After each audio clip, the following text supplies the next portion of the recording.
Olá, queridos amigos, muita paz. Que a paz do nosso querido Mestre esteja em nossos corações. Que a espiritualidade boa que nos ajuda na divulgação da doutrina espírita esteja conosco nesse instante, nos trazendo paz e luz no coração. É com muita alegria que retorno aqui nesta noite para estar com os nossos amigos do GELAC, amigos queridos que aprendi a admirar, respeitar pelo seu trabalho profundo na doutrina espírita. E hoje nós estamos aqui para falar sobre um personagem que marcou realmente história dentro do movimento espírita, e o seu nome é Eurípedes Barçanufo.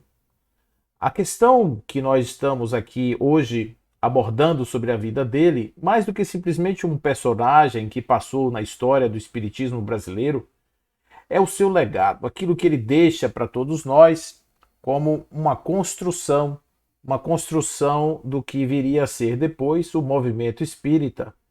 E também um exemplo, não é, para todos nós que somos profitentes espíritas de como é possível agir dentro dos postulados da doutrina. Estamos vivendo num mundo muito difícil, um mundo extremamente egoizado, ego-identificado, um mundo muito cercado de coisas do materialismo, da matéria, enfim. As premências da vida estão batendo às nossas portas o tempo inteiro, pedindo que nós tomemos providências imediatas para resolver as questões comezinhas, as questões do dia a dia, e temos muito pouco tempo para lidar com questões da espiritualidade, questões importantes do espírito, da alma. Nós somos muitas vezes premidos pelo tempo a priorizar uma agenda que não se constitui nos patrimônios eternos do ser. Mas é claro que nem todo mundo tem essa percepção. Algumas pessoas acham que isso é uma identidade pueril, acham que isso não faz parte da nossa verdadeira essência e que, portanto, temos que acreditar que o mundo da matéria é o mundo que verdadeiramente importa. E assim, mesmo nós, às vezes, profitentes da doutrina, também estamos nesta dualidade e muitas vezes a escolha se torna extremamente difícil.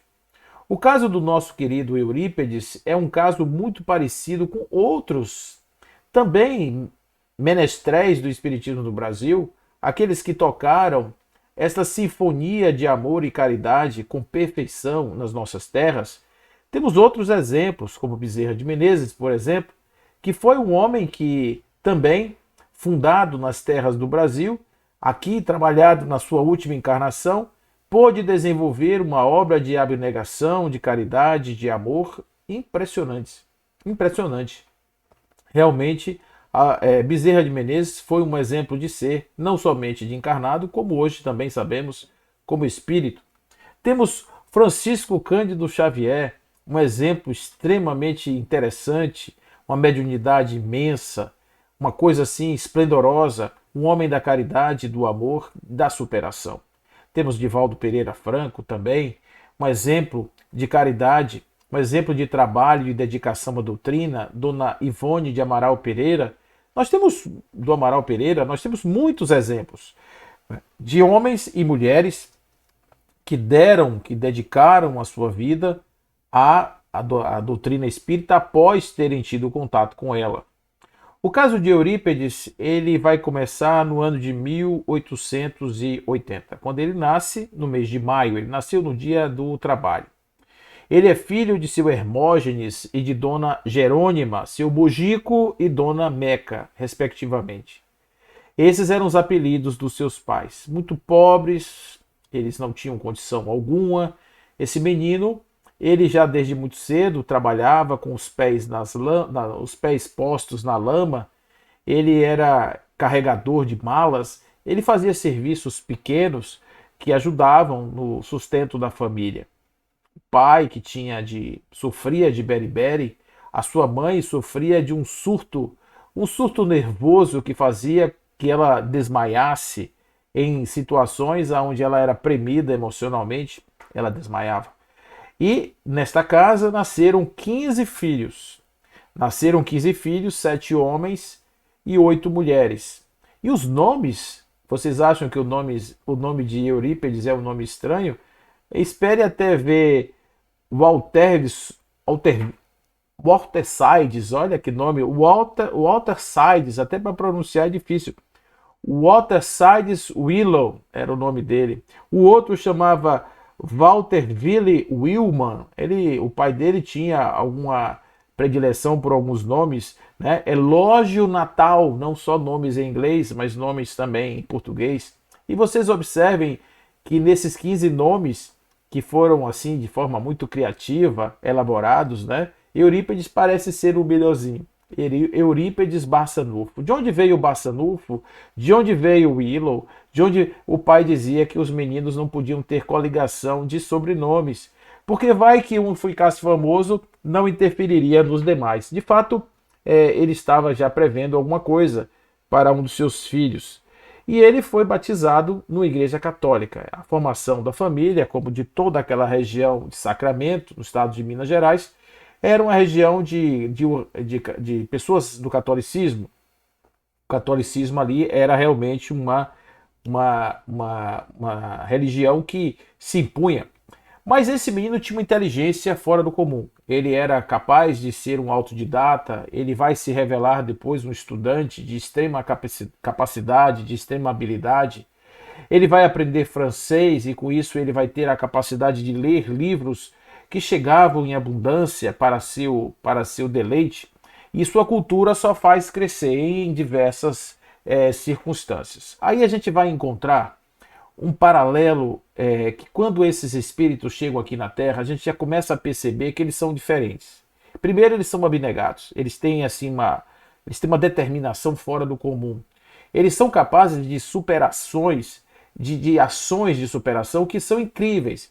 Então esse menino tinha uma pobreza imensa, o seu pai, depois ele vai melhorar de vida, o pai vai melhorar de vida com o comércio, mas até chegar nesse ponto eles passaram por muita dificuldade e ele jamais desistiu.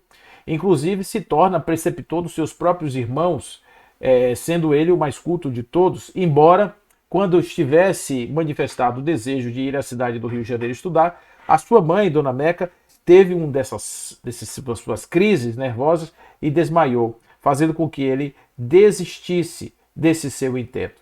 Então, caracteriza esses espíritos realmente uma porção de determinação fora do comum, fora daquilo que é o normal. Né? Eles são muito determinados. Outra coisa, eles estudam. Eles são pessoas que têm uma ideia de que para o seu espírito, né, ele ainda não sabe que é espírito, ele não sabe que vai trabalhar no espiritismo. Isso aí só vai acontecer depois. Né? Ele aqui está com 22 anos, vamos lembrar que é um jovem de 22 anos de idade.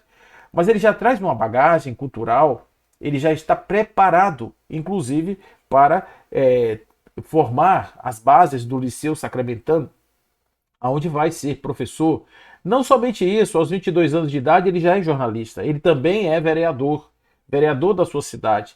Ele já começa a ser bem conhecido pela sua cultura, pela sua vasta cultura. Ele ainda não é espírita. Mas tem uma outra característica na personalidade de Eurípides, que é o seguinte: ele era muito bom. Esse é outra personalidade, outro traço da personalidade. Quando a gente pensa em Bezerra de Menezes, vamos ver lá o seu pai, o pai de Bezerra de Menezes e a mãe, eles trabalhavam muito na questão da caridade. O pai de Bezerra de Menezes era muito dado, ele era uma pessoa muito desprendida, chegou a falir por causa disso. Tomava empréstimos para ajudar os outros. E com isso ele comprometeu todos os seus bens, embora a princípio tivesse muitos, mas ele terminou em uma extrema pobreza. O seu filho, quando vai estudar medicina no Rio de Janeiro, ele vai sem dinheiro nenhum, ele vai com uma única roupa e sem dinheiro algum, para justamente começar lá a sua grande aventura, a sua epopeia, né, para poder se formar em medicina. Então vocês observam que esses espíritos, quando chegam, eles chegam já se preparando. Eles são missionários, sem dúvida eles são missionários, mas eles vêm com uma carga dizendo o seguinte: eu preciso me preparar. Eu não vou confiar que somente as estruturas celestiais vão resolver os problemas para mim. Não, ele está realmente decidido de que ele precisa realmente fazer esse trabalho. Ele precisa fazer esse trabalho de uma forma muito, muito decidida. Ele trabalha numa instituição que era uma instituição cujo nome estava associado a São Vicente de Paula. É uma instituição católica. Ele era muito amigo do padre, amigo, inclusive gozava de um bom prestígio com esse cidadão, embora ele fosse esse cidadão, esse padre, ele fosse uma pessoa inusitada, andava armado e ele era o grande comerciante, ele era o grande rico, ele tinha muitos empreendimentos. Né? Futuramente, quando Eurípides vai acumular algum tipo de prestígio, que as pessoas vão para estudar na sua escola ou que vão para ser tratados por ele, o padre era o primeiro a regimentar casas para alugar para essas pessoas. Ou seja, embora não concordasse, fosse um ferrenho perseguidor do então futuro espírita, quando assim ele se revelou, ele era aquele que mais lucrava talvez com toda essa atividade. Então, Eurípides vai ter essa preparação para um grande encontro que vai acontecer por volta do ano de 1905. É mais ou menos aí que começa a sua história como espírita. E começa de uma maneira um tanto quanto inusitada. Ele tem um tio dele chamava Mariano Cunha Júnior. Esse tio, uma parte da família dele já era espírita.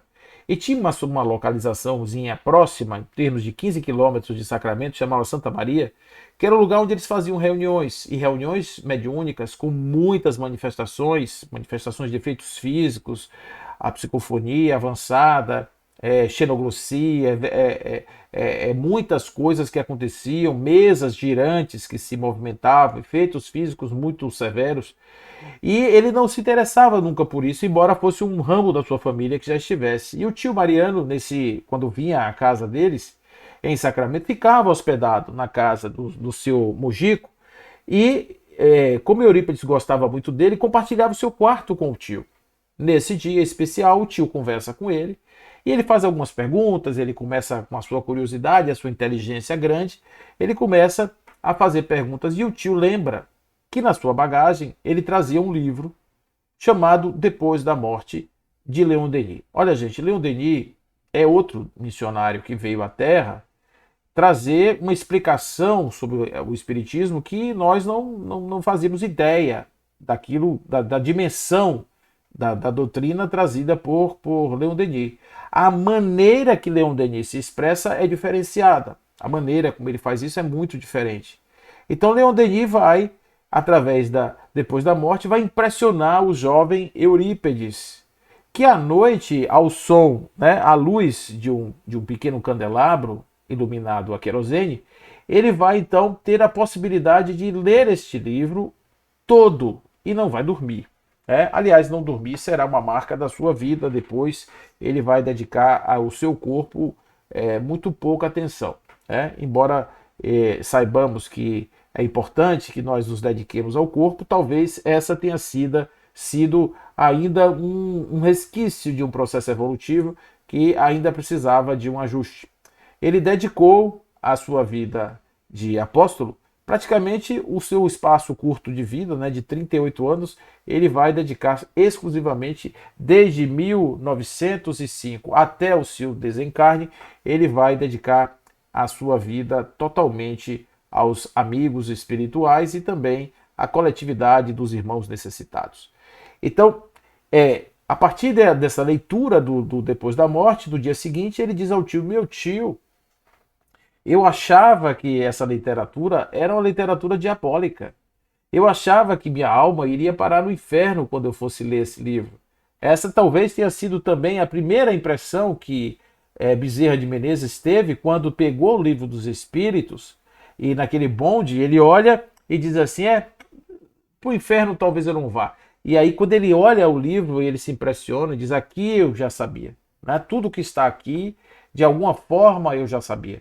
E nesse caso, Eurípides tem a mesma ideia, só que agora com um livro chamado Depois da Morte, que não é nem o melhor livro de Leon Denis. Imagina se ele tivesse nas mãos do problema do ser, do destino e da dor, qual teria sido a sua transformação imediata. Mas ele só precisava do catalisador. Existe uma parábola no Evangelho que diz que o reino dos céus é como o caroço de mostarda, é como o fermento na farinha. Então precisa somente de um disparador. Ele já vinha com sua propensão a trabalhar, ele já vinha com sua ideia, já vinha trabalhando em prol da pobreza. Ele já era conhecido pela sua bondade, pela sua dedicação, pela maneira aberta, plural com a qual ele enxergava as pessoas, não fazia menor tipo de distinção, mas ele precisava ainda desse elemento, desse catalisador, queria disparar dentro dele o movimento na direção da sua iluminação espiritual, no sentido do trabalho dentro da doutrina. Então, esse livro serviu, ele vai ler de novo por uma segunda vez, e então combina com seu tio Mariano, que ele vai a Santa Maria. Ele vai lá assistir a esta grande quantidade de efeitos. Quando ele chega nessa reunião, ele vai acompanhado, e ele chega nessa reunião, conta-se inclusive, que ele foi com um amigo e ele não tinha comunicado a ninguém que iria, e quando chegou lá tinham 2 cadeiras reservadas já na mesa esperando por eles. Né? Então, de alguma forma, as pessoas já sabiam que ele estava indo acompanhado, já deixou a cadeira para esse companheiro. E ele vai mentalmente, agora ele está no plano de fogo, ele está ali agora vendo aquilo que ele leu e achou extremamente racional. Agora ele está vendo. Ele está contemplando os fenômenos mediúnicos, que eram abundantes ainda no início do século XX, e ele vai começar mentalmente a fazer perguntas. Ele tinha, por exemplo, uma curiosidade com relação ao Sermão do Monte, né? E ele queria que alguém de um cacife maior pudesse explicar. Quando ele está falando cacife maior, um espírito. Por exemplo, por que não um apóstolo de Jesus? Ele imaginava mentalmente esse tipo de coisa. Mas a primeira surpresa dele vai vir justamente de uma mensagem que chega através de Bezerra de Menezes. Justamente Bezerra de Menezes, que o aguardava, e disse até que enfim, Eurípides, você chega nesta casa, aguardávamos com muita ansiedade. Um outro espírito que vai aparecer também nessa fase introdutória da reunião de Santa Maria é o São Vicente de Paulo, justamente aquele que deu nome ao liceu lá da igreja. E ele vai dizer uma coisa interessante para Eurípides: afaste-se daquele liceu. Embora tenha meu nome, mas eu quero você longe de lá. Eu quero que você tenha uma outra missão. Você vai trabalhar de uma outra maneira. Você vai sair, provavelmente o espírito está dizendo para Eurípides se afastar daquele padre especificamente, porque ele tinha uma conduta que não era muito aproveitável, né? Não era uma conduta muito boa. Então Eurípides vai e ouve isso tudo de São Vicente, dizendo que ele era o seu espírito protetor. Gente, outra característica importante desses missionários é que normalmente eles vêm bem acompanhados. Eles têm que vir, porque a prova é dificílima. Se não tiver realmente espíritos de escola, se não tiver um Emmanuel, se não tiver um Bezerra, se não tiver um São Vicente de Paulo para suportar a carga que será depositada nos ombros dessa pessoa, realmente nós vamos ver aí que tem muita dificuldade. E ele vai dar confiança para o jovem Eurípides, que está ali sentado àquela mesa, agora contando com 25 anos de idade. Muito bem. Na continuidade da reunião, aquilo que era o seu desejo acontece. Um homem, que era um capataz da fazenda, ele vai incorporar uma mensagem de um espírito que vai passar a mensagem em francês para ele. Né? O francês não era um idioma plural ali, que todo mundo pudesse dominar, ele já sabia. E provavelmente o espírito conversou com ele porque sabia que ele tinha essa habilidade, já tinha essa faculdade desenvolvida. Mas o médium não sabia. E a outra característica dessa reunião é que um outro médium da mesa, um capataz muito simples, vai explicar-lhe justamente o trecho do Sermão do Monte que ele tinha muita dificuldade de compreender. Então, aí é o fechamento, né? Aí é como se diz, aí é o fermento que levedou. Aí é o caroço de mostarda que cresceu, né? De dentro para fora explodiu, ele não tem mais dúvidas. A partir de então ele vai deliberar, ele vai tomar as suas deliberações, vai fazer as coisas que precisavam fazer, vai se afastar do liceu, vai criar uma inimizade com o padre, né? O padre vai ficar realmente extremamente chateado com ele, porque a ideia central era que o espiritismo era uma coisa demoníaca, e aqueles que assim professavam estavam também seguindo, digamos assim, essa orientação. A mãe de Eurípides tinha um problema que eu falei para vocês, o problema do desmaio. E ele agora, diante dela, já aplicando-lhe passes e o magnetismo, que estava agora sendo a ele passado como terapêutica, ele começa então a visualizar que existe um espírito de dificuldade junto da mãe. E ele, através desse processo, ele traz o espírito para o médium, o médium vem, ele consegue, junto com um outro companheiro, doutrinar esse espírito, e em fazer dessa doutrinação ele consegue resolver o problema de saúde da sua mãe. O pai tinha uma beriberi, era um pouco mais difícil, mas a mãe era um problema espiritual. E assim ele vai começar a construir dentro da sua vida uma carreira de mediunidade e de apostolado para o bem. Primeiro, o trabalho dele era ir a uma região que é chamada de Zagaia, aonde ele, debaixo de chuva ou de sol, subia numa pedra e fazia suas pregações. Para poucos, inicialmente, depois iam se aproximando uns e outros, mas ele fortalecia essa sua ação fazendo o trabalho da distribuição de medicamentos através de uma farmácia homeopática. Ele contava com a ajuda daqueles que eram os que trabalhavam no Centro Espírita Fé e Amor, que era um centro espírita que foi fundado no ano de 1900 pelo povo de Santa Maria. Né? Então ele agora estava recebendo ajuda desses companheiros, vai receber ajuda do Rio de Janeiro também. Né? Nós sabemos que homens importantes do Espiritismo, como Fred Figner, teriam ajudado obras como a dele, né? No envio de frascos para a medicina que seria ministrada, que é a medicina homeopática, e que estava ali agora também sendo colocado sob assistência dos espíritos. Então eram muitos frascos produzidos por dia, cerca de 200 remédios produzidos diariamente por uma equipe pouco qualificada, pelo menos do ponto de vista da matéria, do ponto de vista da academia. Mas eram bem instruídas pelos espíritos. Então, se por acaso houvesse um erro na manipulação ou na aplicação de um rótulo, aí ele já tinha avisado que os espíritos iam dar sinais no teto, nas paredes, para que elas pudessem voltar e fazer a correção. Então tinha um controle de qualidade espiritual nesse trabalho, existia uma mediunidade tão intensa que o Eurípides, junto de enfermeiros, etc., fazia intervenções médicas, como amputações, por exemplo. Né? Então Jorge Rizzini, que escreve um livro sobre ele, conta que ao chegar em um hotel, ele teve uma visão de uma perna que estava com muitas feridas e tal, e depois ele vai saber que Eurípides teria feito na pessoa que foi o fundador daquele hotel, sem que ninguém soubesse os nomes, etc., apenas a visão correlacionada a um evento mediúnico. Ele teria feito essa amputação nessa pessoa. Observe que ele não era médico, mas as pessoas confiavam dar uma perna para ele poder retirar. Tamanha a confiança na sua capacidade de conhecimento e também na sua assistência espiritual, que só fazia crescer. Né? Então só fazia crescer, todo mundo aí realmente já se espalhava. Ele vai fundar um centro espírita, que era o Centro Espírita Esperança e Caridade, né? Que ele já vai dar forma ao seu trabalho, e vai criar a escola Allan Kardec, que começa a funcionar no ano de 1907. Então, essa escola Allan Kardec é um modelo parecido com o modelo de Verdun que formou Allan Kardec. Eram várias disciplinas, então botânica, geografia, história, matemática, francês, português, anatomia, zoologia, astronomia, química, física, e 2 vezes por semana eles aplicavam lá umas aulas de religião.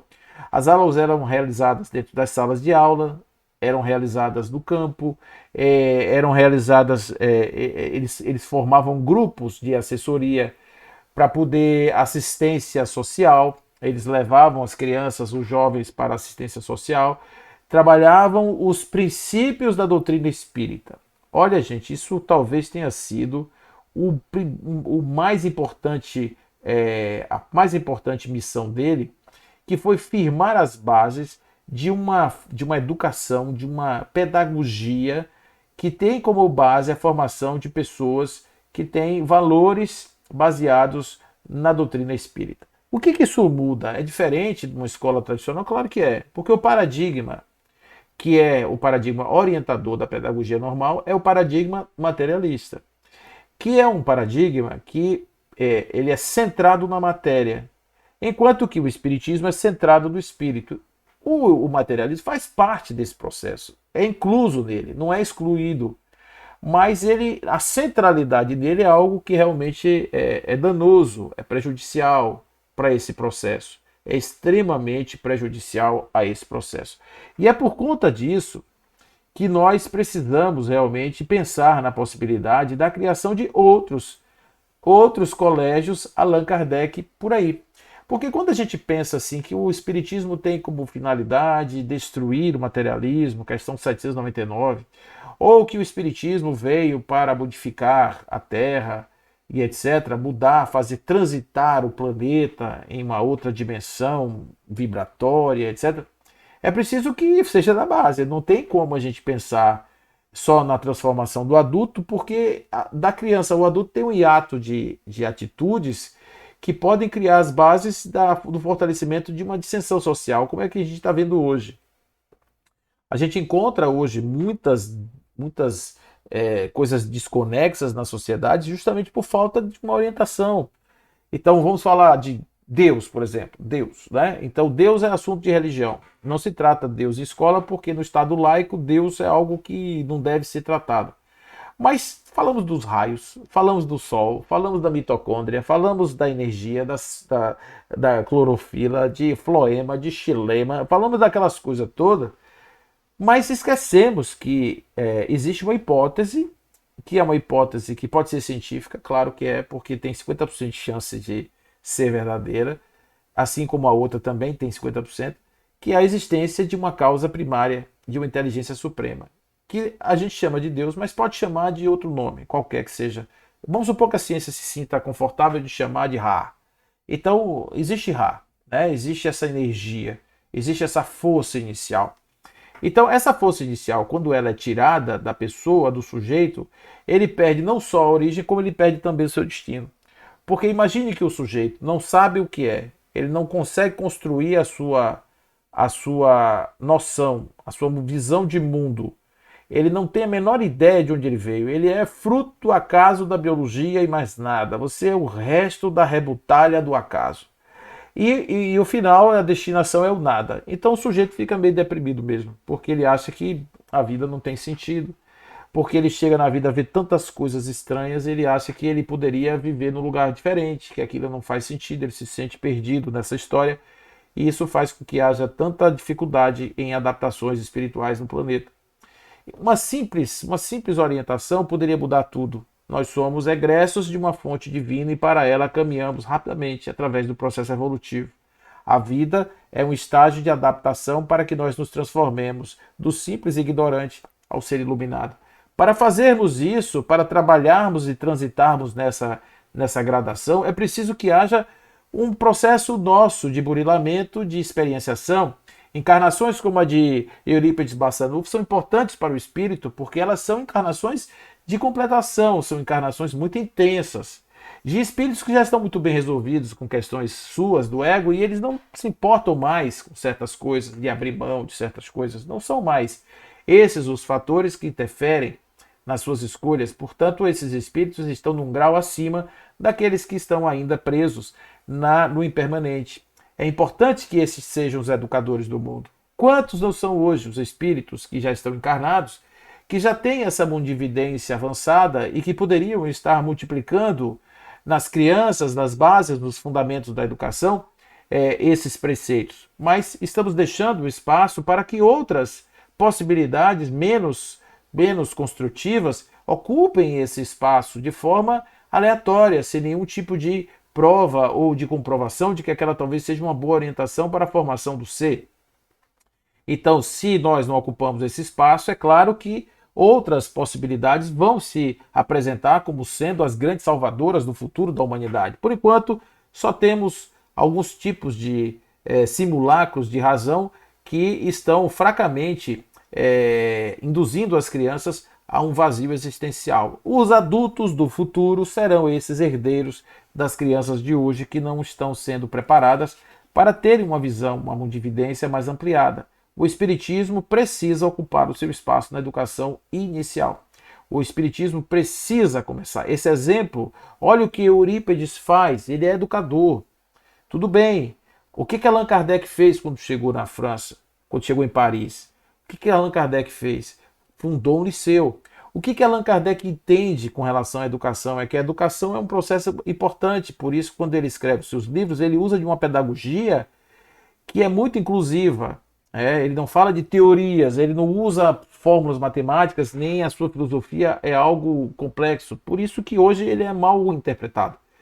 Muitos filósofos desses de casaca e cavanhaque, esses filósofos de cachimbos, né, são os grandes assim, os grandes vestais da razão, eles não consideram Kardec o mainstream, né? Não consideram Kardec que é digno de estar no panteão dos grandes filósofos da humanidade, porque Kardec teve uma escola incipiente e caiu no viés religioso. Mas isso é um ledo engano, porque o que Kardec fez foi usar de uma filosofia acessível ao vulgo, àquele que não tem a capacidade de pensar de maneira correlacionada, que não faz um estudo com uma leitura comparada, que não tem essa capacidade cultural de entender quais são as escolas que se justapõem, que se auto-influenciam. Ele falou para pessoas como nós, pessoas mais simples, pessoas que não têm essa capacidade toda. Então, a partir daí, fica fácil para qualquer pessoa entender os seus postulados, aquilo que não é dele, aquilo que a sua responsabilidade era traduzir as línguas dos espíritos em uma comunicação que fosse acessível pelas pessoas comuns. Então, observe que a educação é fundamental. Outra coisa que Eurípides vai fazer de extremamente importante é mostrar o tamanho do trabalho que tem aquele que abraça a doutrina verdadeiramente. Então, é um trabalho de dedicação quase exclusiva. Porque você imagina, ele tem todas as faculdades mediúnicas estão ali instaladas, fenômenos, efeitos físicos, a psicofonia, a incorporação, tudo está ali nele. E ele de repente agora, ele começa a verificar que o seu coração o impele, o leva ao outro, Então ele já é uma pessoa que tem a caridade de uma forma plena na sua estrutura de vida. E ele começa a ver o seu mundo material decair. Ele começa a ver, de repente, o liceu vai falir.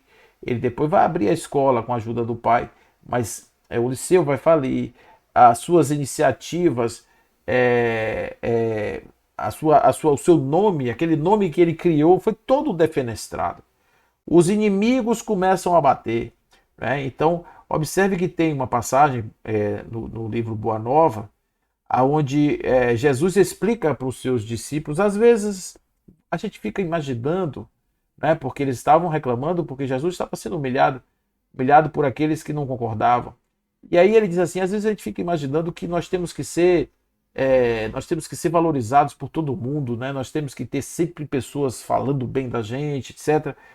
Mas não, aqueles que eventualmente estão seguindo sua consciência, que é a melhor forma de verificação e validação, é você ter a consciência do trabalho realizado, mais do que simplesmente os apupos de uma plateia que pode estar totalmente direcionada a um objetivo que não é o mais agradável. Então, diferentemente disso, o trabalho focado na consciência pura, esse sim realmente produz os melhores frutos. E ele indica que o melhor caminho, muitas vezes, é não discutir. É trabalhar, seguir trabalhando e não se preocupar com a opinião do outro, porque a opinião do outro, às vezes, ela está eivada de inveja, ciúmes, de ressentimentos, de sentimentos que não são nobres, e isso, de certa forma, poderia atrapalhar muito esse encaminhamento. Então, esses homens que estão abraçando a doutrina espírita são para nós um convite, porque a gente acha que ser espírita, ir para o centro espírita, participar de reunião, tomar passe, eventualmente ler um livro, participar de grupo de estudo, é muito mais do que isso. A participação da doutrina espírita nos enseja um convite, nos traz um convite para a nossa transformação interior. Nós nos transformamos em alguém, nós nos transformamos em seres melhores na medida em que nós nos aproximamos da doutrina, na medida em que a gente chega junto da doutrina, na medida em que a gente está mais próximo dela, a gente começa a perceber de uma forma intensa as portas que se abrem para as nossas mudanças. A mundividência vai sendo alterada, nós começamos a ressignificar um conjunto de coisas que são importantes para levarmos uma vida mais leve, diminuímos a importância, por exemplo, dos contextos materiais em nossas vidas, começamos a trabalhar de uma maneira mais forte na direção da caridade. Então isso tudo é derivado do processo, né? Então, enquanto isso não está mexendo na gente, a gente ainda está na resistência, a gente ainda está na elaboração racional, a gente ainda não conseguiu internalizar isso de uma forma efetiva. Mas quando esse pensamento realmente ele chega no fundo, ele atravessa, ele translada do córtex pré-frontal para as regiões mais interiores do cérebro, eles começam a comandar o inconsciente no sentido das nossas pulsões iniciais diante de um fato. O que nós fazemos, a bola dividida, para que sinal nós vamos dar, que sentido nós vamos caminhar, em que rumo a nossa vida vai seguir, justamente porque isso já não é mais um ato racional e não está vinculado a uma relação de troca, a uma relação de escambo de opiniões. É agora simplesmente algo importante que eu tenho que abraçar e tenho que seguir. Não por obrigação, mas porque simplesmente não tem como não ser. Você conhece a realidade espiritual, vê da forma que foi vista, como ele viu em Santa Maria, os inúmeros casos que comprovavam retiravam qualquer dúvida. E quando ele vê a bondade que está por trás, intrínseca das mensagens, e também os espíritos iluminados que apoiam, aquelas impressões negativas que haviam, elas desaparecem e no seu lugar surge a fé que constrói, a fé que faz com que a pessoa se levante, se soerga, caminhe na direção desse lugar maravilhoso que é o lugar da luz. Ele vai nos deixar com apenas 38 anos no dia 1º de novembro do ano de 1918. Então é uma data em que a Terra perde um espírito encarnado, mas jamais perderá o seu legado. Jamais perderá a sua lição. Jamais perderá o exemplo. E eu costumo dizer que esse é um princípio científico. Se um caso na ciência se mostra viável, é sinal de que agora não é mais uma questão de si, mas é uma questão de quando e de como. Então, observe que se um homem traz o espírito na carne capaz de transformar a vida em um exemplo de dignidade, de abnegação, de respeito ao outro, observe que dentro de cada um de nós pode existir um Eurípides, aguardando o evento catalisador. Que pode ser uma reunião, pode ser um livro, pode ser uma noite sem dormir, pode ser às vezes um problema, um filho, um parente, um amigo, pode ser às vezes um sinal que vem do céu, pode ser qualquer coisa, mas nós temos que estar atentos. E quando essa mensagem chegar, se chegar, e da forma que ela vem, nós precisamos ter a capacidade, os olhos de ver, os ouvidos de ouvir, para que tenhamos então nela o chamado e, acima de tudo, a certeza de que nós vamos seguir esse caminho sem dúvida e não vamos olhar para trás. Jesus dizia: se quiser me seguir, pegue sua charrua e não olhe para trás. Deixe os mortos enterrarem os mortos. Deixe a terra para aqueles que vivem na terra.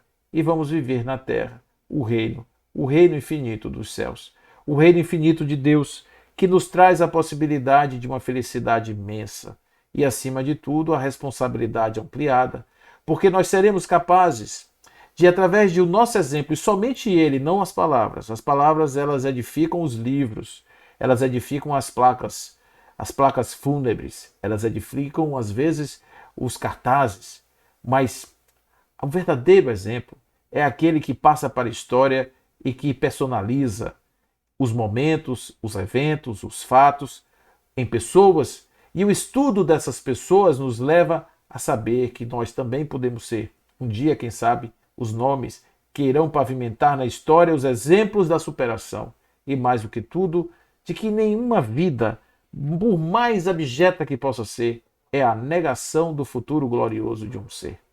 Se nós estamos hoje numa situação ruim, não quer dizer que no futuro isso seja permanente. Pode ser que lá na frente isso mude completamente. O seu pai, a sua mãe, os seus irmãos, todos eles voltaram-se a trabalhar com ele, exceto um irmão que morreu, mas todos estiveram empenhados de alguma forma no seu trabalho. Ele foi um elemento catalisador, não somente na sociedade sacramentana, na sociedade de Minas Gerais, no estado de Minas, mas no Brasil, no mundo e também, sobretudo, na sua família, sua missão principal. Ele foi aquele que conseguiu arregimentar em torno do bem e do amor uma série de espíritos que já talvez cansados precisassem de um guia, de uma luz, de uma inspiração. Então, se tiver a luz começando a brilhar em seu coração, faça brilhar esta luz sobre a cidade, sobre o monte, para que todos vejam. Tire a cidade, a sua luz, melhor dizendo, debaixo do módio e coloque no velador para que ilumine a sua casa, ilumine a sua vida, ilumine os caminhos dos que estão próximos a você. Que sejamos inspirados pelo nosso querido Eurípides Barçanufo e vamos esperar gloriosas ressurreições na terra e quem sabe um dia estaremos falando de cada um de vocês. Um abraço, fiquem com Deus, que assim seja.